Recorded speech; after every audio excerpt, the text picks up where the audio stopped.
I'm James Jimenez. Oh God, alright. Okay,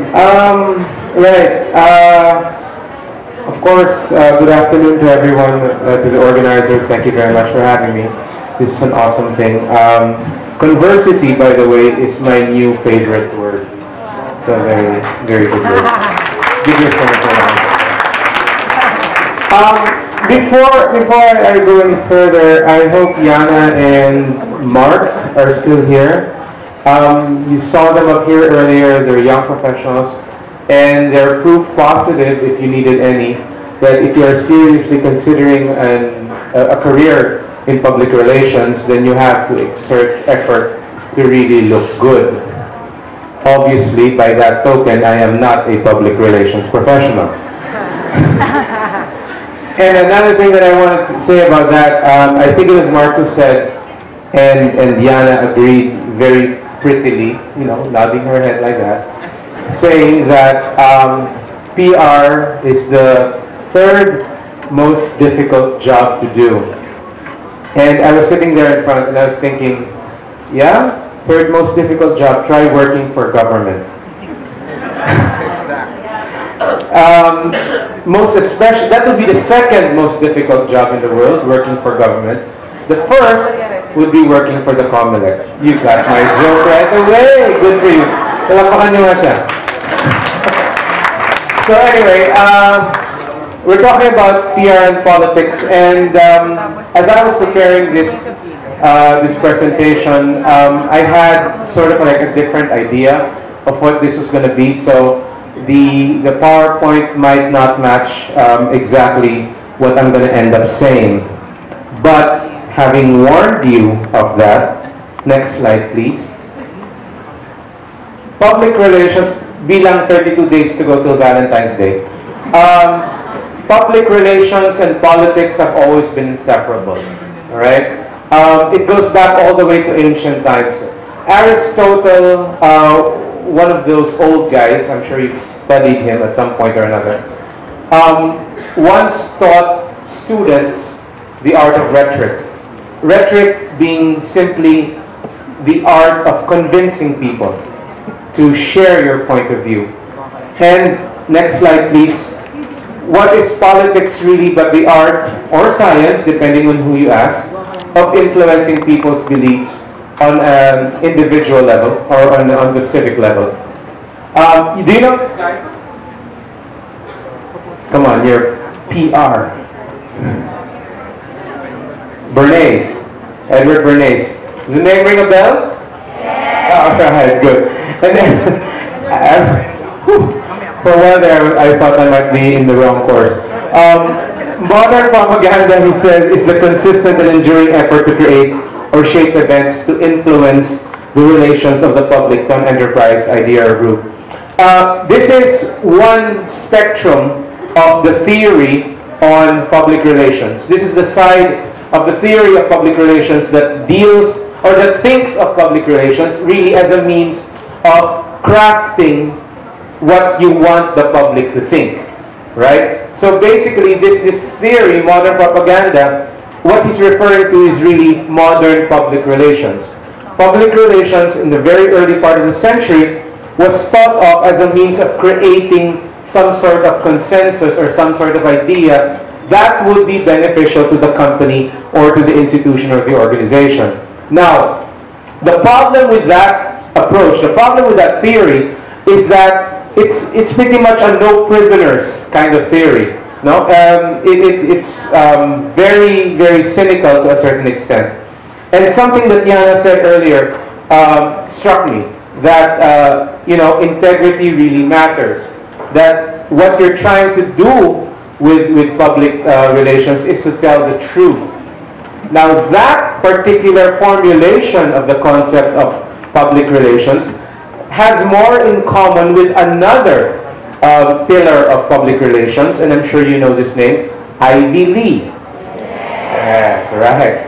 So Ivy Lee is on the opposite side of the spectrum. This is asymmetric public relations, tama ba ako?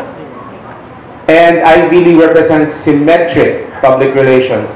the theory that public relations should be viewed as a two-way street, where you are creating meaning rather than imposing it on the public. Now, in either case,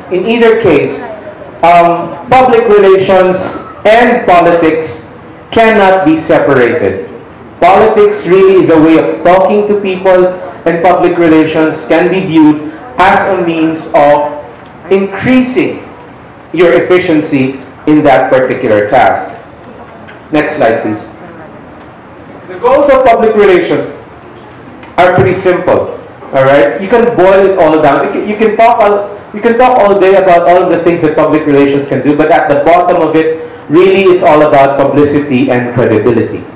Publicity and credibility. Now, for the politician, which I thought would be really the focus of this talk, for the politician, publicity really only means greater awareness by the electorate. He wants to be known by the electorate. He wants to be remembered by them. And he wants to be credible. Why are these things important for him? Well, obviously, if the politician is known to many people, then he has a greater chance of being voted for. On the other hand, if he is credible as well, then that increases his chances for elections even further.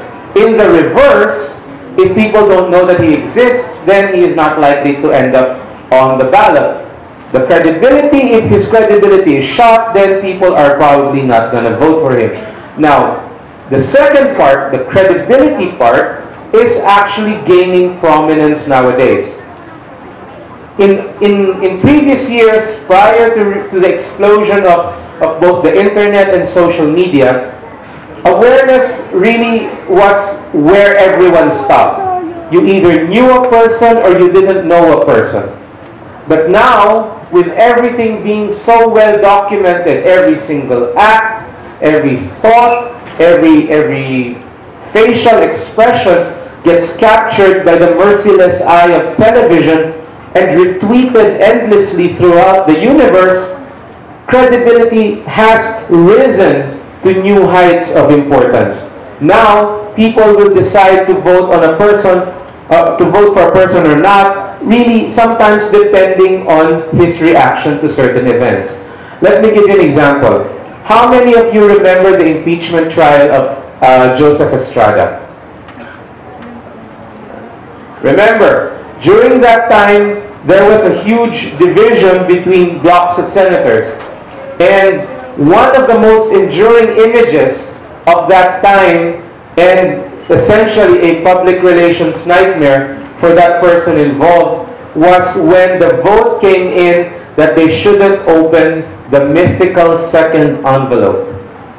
When that vote came in, one of the senators did a little jig. She was so happy, and she danced a little jig. And that dance was repeated on news nightly. Eventually, it ended up on everyone's memories, and that image stuck. As someone, as a woman, who, in the face of a choice whether to tell the public everything or to withhold critical information to the public, celebrated withholding that information from the public. She paid for that with a resounding electoral loss, and she has not recovered from it since then. So, those are the goals of public relations, publicity and credibility. They're good for the politician in this way, but, next slide please, they're also good for cause groups or advocacies, a lot of which are now cropping up. Why? Publicity will give your greater voter awareness, right? And why is that necessary for an advocacy group? And if we think about advocacy groups as people who want to change things in society, we also have to realize that nowadays, a lot of these advocacy groups have taken to addressing politicians. They have taken to engaging legislators, knowing that in the Philippines, getting a law passed is really the most critical thing if you want to change anything. All right? Unfortunately, in the Philippines, public initiative private enterprise, still rather in its youth.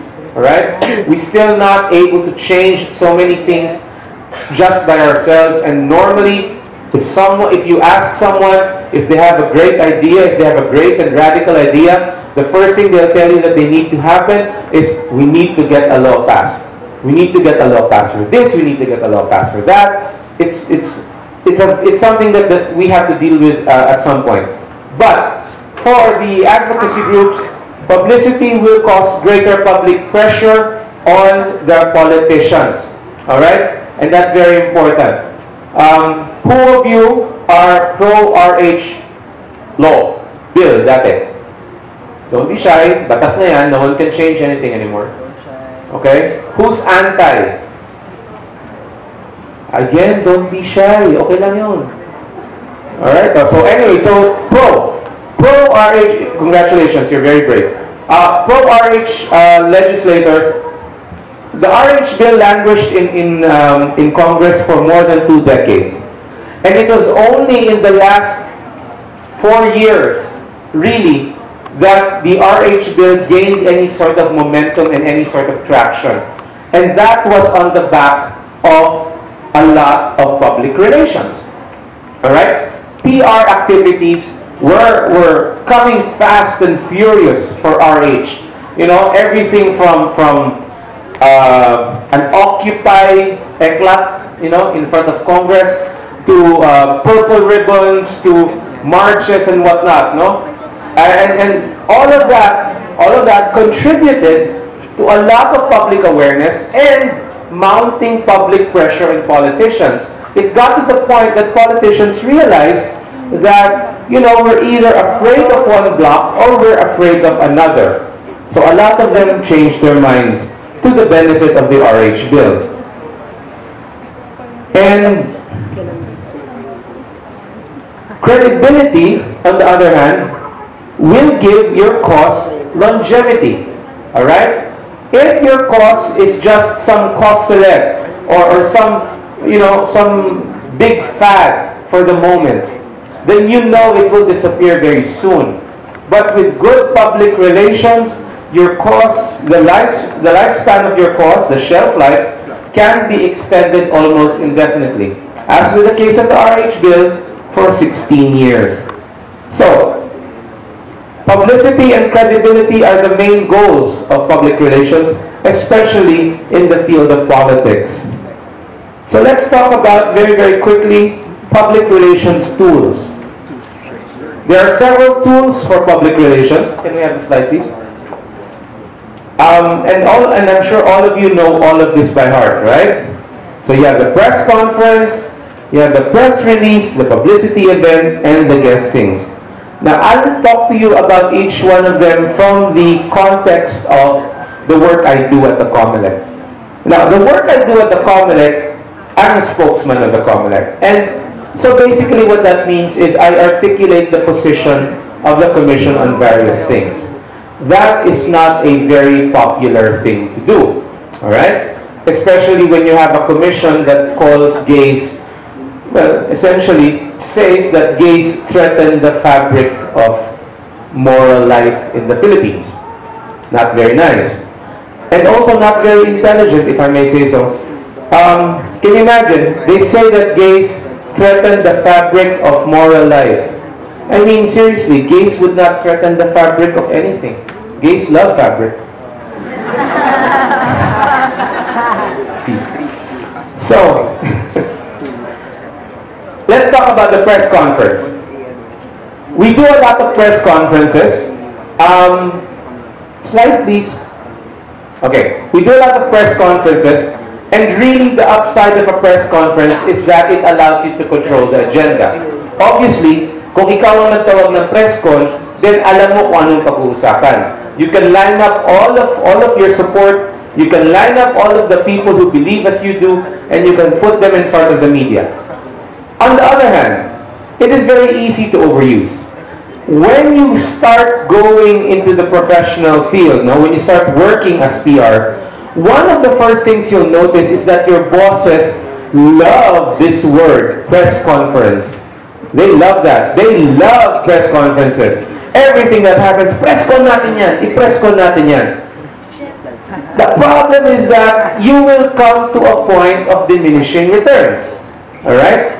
Kapag meron kang magandang produkto o meron kang magandang serbisyo, or if you're a politician, meron kang gustong sabihin maganda, then you call a press conference, that's fine. It's great. It gives you coverage. It lands you on the papers. But if you keep on doing it, may konti wala na mag-a-attend ng press con mo. Wait, merong mag-a-attend, pero mostly house-show na yan. Okay? Alam niyo yung house-show? Yung house-show, yun yung media na nagpupunta sa press con kasi libre pagkain. Tapos wala naman talagang sinusulat. Pero, pahiram ha, props. Pagdating sa press con, ang daming dalang dyaryo. Ganyan sila. Tapos alapitan ka. Ito ako, oh. Ako yung Herald Guardian of North Mindanao.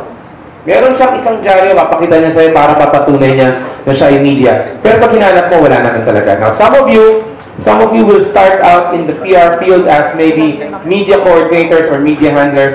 That's one thing that you have to look out for. Yung mga house show. So, it's easy to overuse and your bosses love it so much. Please, put the brakes on their enthusiasm. A good PR professional will know when to use a press conference and will know when not to hold a press conference. Next slide, please. Press release. A press release, you know what a press release is, right? It's basically your story written the way a journalist would write it, and of course this is something that they don't normally say, but written the way you want the journalist to present it. Alright? The good thing about that is it makes you feel in control. If your bosses love press conferences, they're gonna absolutely adore press releases. Promise, love na love nila ng press release. Love na love nila press release and love na love nila ang letters to the editor. Okay? Because it makes them feel in control. Why is that? Eh kasi sumagot ka. Di ba? Sumagot ka, nasabi mo lahat ng gusto mo, or in the case of a press release, na ilabas mo lahat ng information na sa tingin ng boss mo, relevant. Alright? But the downside is, no one really buys that anymore. You go to any newsroom, you have a stack of PRs waiting on the news desk. A lot of them get swept into the trash can without ever being read. Alright? And it's not because it's not written well. Alright? It's not because it's not written well. But because yung pinipress release mo, especially if it's a public event, na-cover na yan. Alright? And ang alam ng mga editor, yung press release mo, spin mo lang yan. Okay? So press releases are good, but do not rely on them too much. They are of limited use nowadays, and really, again, like I said, a lot of people just want the facts and they decide for themselves. Next is the publicity event. If it is well executed, and by well executed, I mean it has good graphics. Okay? You wonder why they spend so much time with pictures na nakaganon sila lahat. You have a bunch of old men shaking hands, holding up a document that no one can read. Some of them have huge effigies behind them. Some of them have huge whatever things behind them. All of that is just designed for good graphics, so that when you have a picture of that on the paper, it calls attention. That's all it is. Now, if well executed with good graphics, then a public event will land you on the front pages. But it's also very easy, and be very careful with this, it's also very easy to be ham-handed with it, no? To be clumsy about it. Plus, merong possibility that it can be turned on its head. I'll give you an example. In 2009, there was a petition that circulated calling for the scrapping of the automated election system. Okay? You knew I was going to say that, right? So the automated election system, there was a petition, and